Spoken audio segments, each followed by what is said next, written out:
Anyway, so Philly. So the game went as expected for the most part. I thought I knew the Packers would spank. We were weirdly in it for a good portion of the game. Yeah, there was a weird little 14-point run out of nowhere Yeah. that made the game real close. And so I was telling Kyle a little bit, and the Eagles stuff's been developing all day to the point where just, an hour ago I was hearing new things and seeing speculation. So we're going to start with the elephant in the room, and that is Mr. Jalen Hurts, second-round pick. Howie Roseman took him. Is starting this week against the Saints. I'm all right with it. He gave us the spark, I guess, against the Packers. I do weirdly think that if Carson Wentz had been in after the touchdown, I think he actually would have been the better choice to go down and to attempt to tie and take the lead in the game there, because I think he's been there before. He's had comeback wins. He's so far, I mean, obviously this season's an outlier, but I think he would have been better because the stuff Jalen did after the great touchdown, because he had a lot of good money moves. He did bring a lot of momentum to the offense with just his escapability and runability. But we weren't going to win the game. I feel awful for Carson Wentz. Like, I feel horrible for him. I have really gotten behind him. We have people that are kind of part of our football group who have taken shots at me quite a bit to the point where it's crossed some lines at times. And it's pushed me more into my love of Carson Wentz because I want him to succeed, because he has the talent and he has the ability to be that good and to be what he was in 2017. The man's story is absurd. I mean, had a pretty good rookie year, showed flashes of what he was going to be. 2017, I mean, he is the MVP, really, if he doesn't get hurt. And then he is rushed back from injury to kind of shove the Foles narrative out to the side. He watches his backup win the Super Bowl. He then is rushed back from injury, ends up getting hurt again, then finally goes all 16 games, has an insane December comeback with no one, with a massive amount of injuries, second most injured team in the league or something like that. Nobody's at wide receiver, comes back, gets injured on a cheap shot in the playoffs, and gets a concussion, out for the game. Don't shake your head. It was a cheap shot. It didn't say anything. It was a cheap shot. It was an accident. Dove at the back of the accident. If it was the other way around, you'd lose it. Anyway, and then he finally gets the backing. The team says, look, we have invested in you. We're going to give you this big contract. We know you're the guy to lead this team. And then they put no one around him, or old guys who are living off their name around him. And then they go and draft a quarterback and say, look, just in case you're not what we think you are, we got this guy behind you. And then the season goes down the crapper, and now he's benched. And the big narrative, Doug has said it, said in his press conference, I'm going with Jalen Hurts. He gave us a spark in the Packer game. I think right now we need that spark. I have all the faith in the world in Carson Wentz. He is a great quarterback in this league and will be a great quarterback in this league and all this stuff. The team has seemed divided. Fletcher Cox is out here tweeting things, retweeting stuff in support of Carson Wentz and that he should be the starter. Jason Kelce talked a lot today in his interview about, hey, we do have Jalen's back, but Carson Wentz is our guy. Fletcher Cox said Carson Wentz is his best friend on the team. There's been all these rumors that Carson Wentz isn't coachable. He's not a great locker room guy. And yet I have been so invested in the team that I've seen nothing but him say the right thing, do the right thing.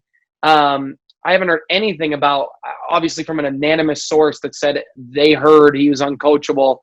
I have heard that he's really great with the coaches. This season has been an enigma of just craziness. There's a lot that goes to it.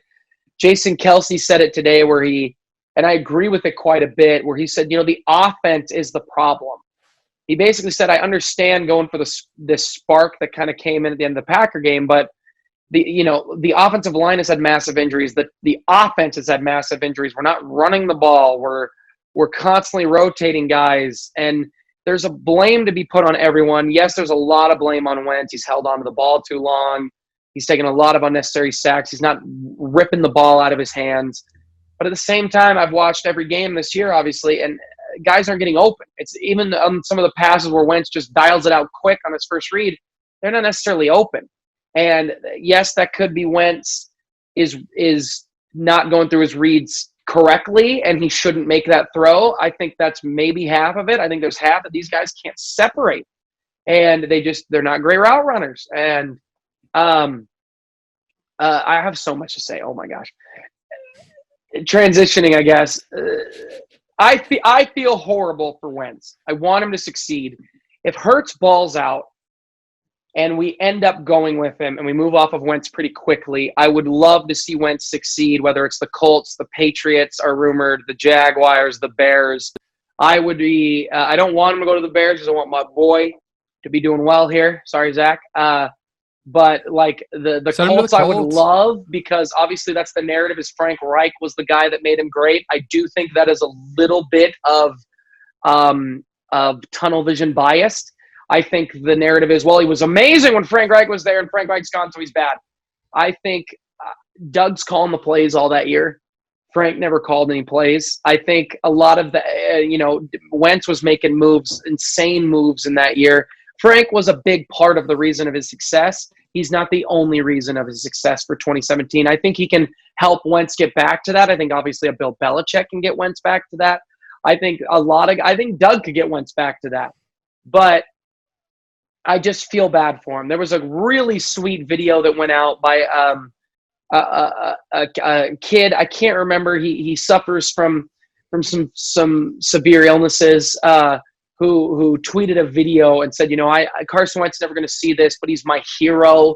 He has shown me how to respect, how to be there. He talked about how Wentz, when Jalen Hurts threw that touchdown to Greg Ward and the Packers, he's like, look, Wentz is clapping on the sideline, support his teammates. I'm going to do that because this is my team, but it's what Carson Wentz would do.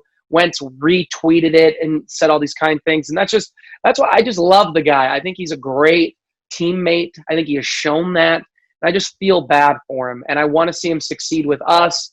If I can't get that, I want him to succeed with another team.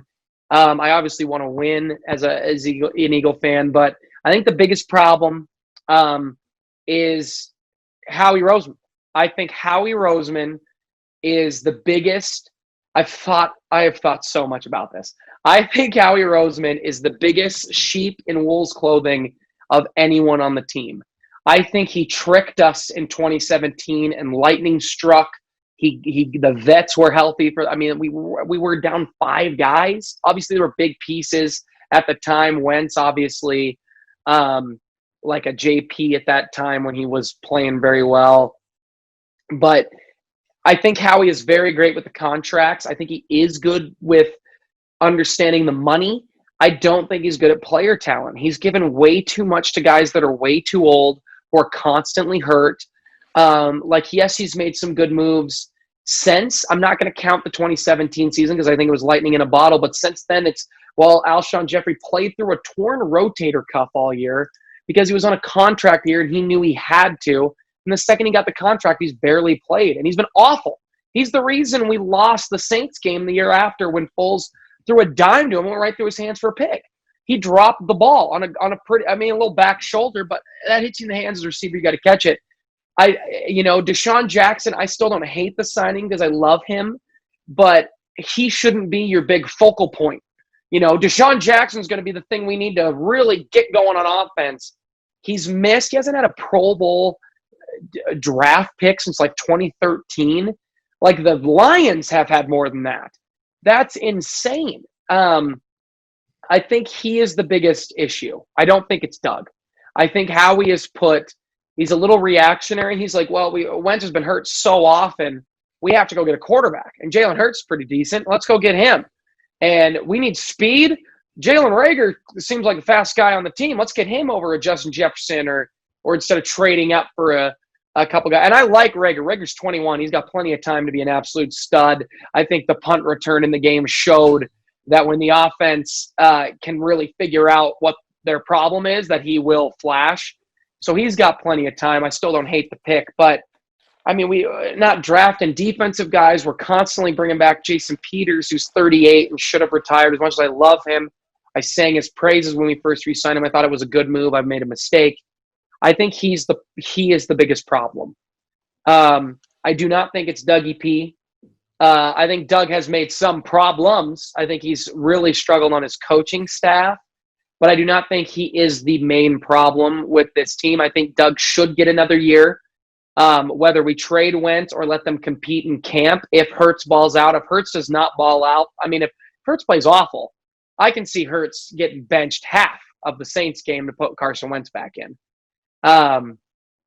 I think Doug deserves another chance. I still low-key want to move off of Jim Schwartz, but the defense has weirdly been good, even though I still am watching stuff that I hate. But same with me. Yeah, I get it. Well, I don't. Your defense is not statistically good. Ours is. It's gotten better, but I still hate our coordinator. Still couldn't handle Colt McCoy a week ago. We'll get to that. We'll get to that one. We'll get to. Go ahead, Alex. Take your time. Take your time. When we get to Colt McCoy, are you kidding me? You already know what's coming.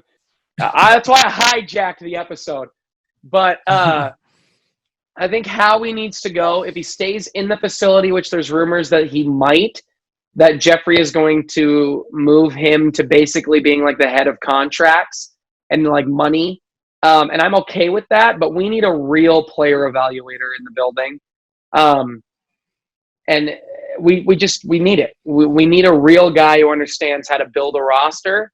And I'm a little bummed because I really like Joe Douglas, and I think he's going to do some great things for the next 5 years, 5-10 years with the Jets. Obviously, they're horrible this year, but we got there late for them. Yeah. And I think to me, it's like, man, that 2017 season, how much of that influence was Joe Douglas? Like, how much of these moves where we weren't as bad as we are this year was Joe Douglas and how we just kind of handled the money. And Doug, I think, should stay. I do think the Hurts move is to hopefully save his job. There's a lot of rumors right now that it is also to save Howie's job, where if Hurts balls out, he can say, well, I drafted him in the second round and look what happened. And I think Jeffrey Lurie, though, is smarter than that to be like, dude, get out of here. You're grasping at straws. I want to move on from Howie Roseman, which is insane because for the last 3 years I have been praising him. I mean, everyone has. He's been considered a top 3 GM because of the moves he's made. We've looked amazing on paper, but this season we said that.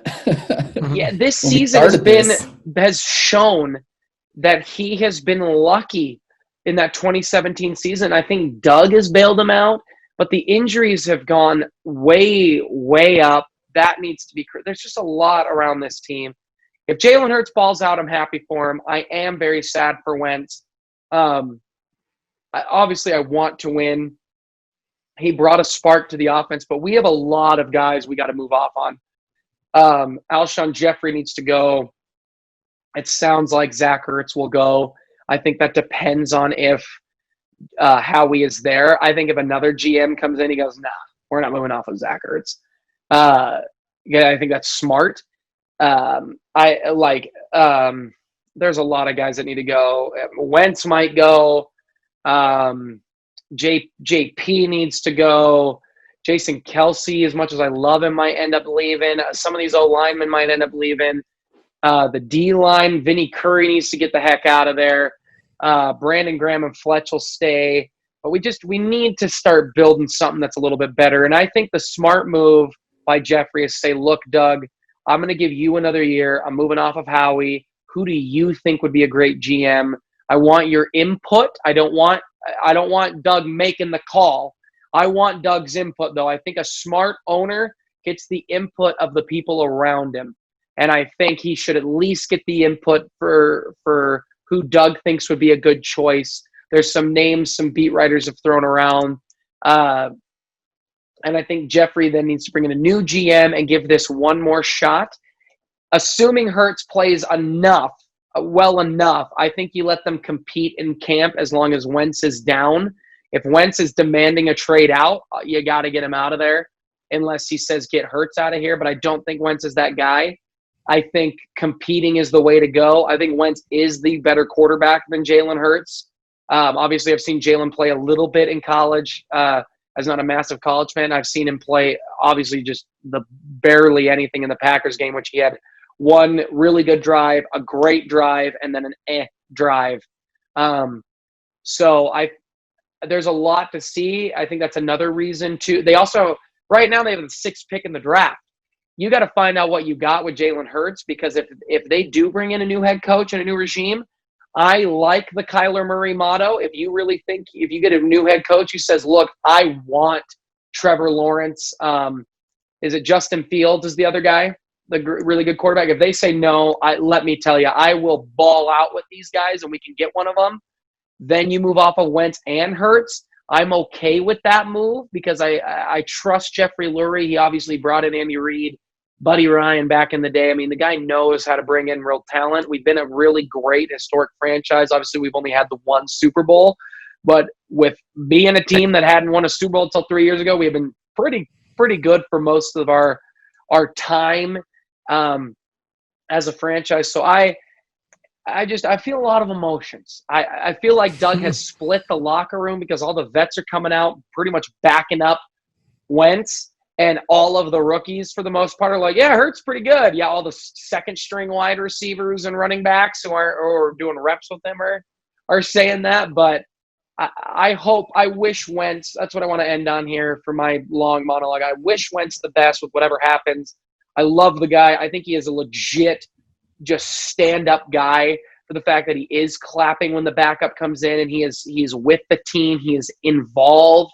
I think a lot of guys would quiver and argue and demand things, and I like when my quarterback is not like that, and he can kind of stand up for stuff.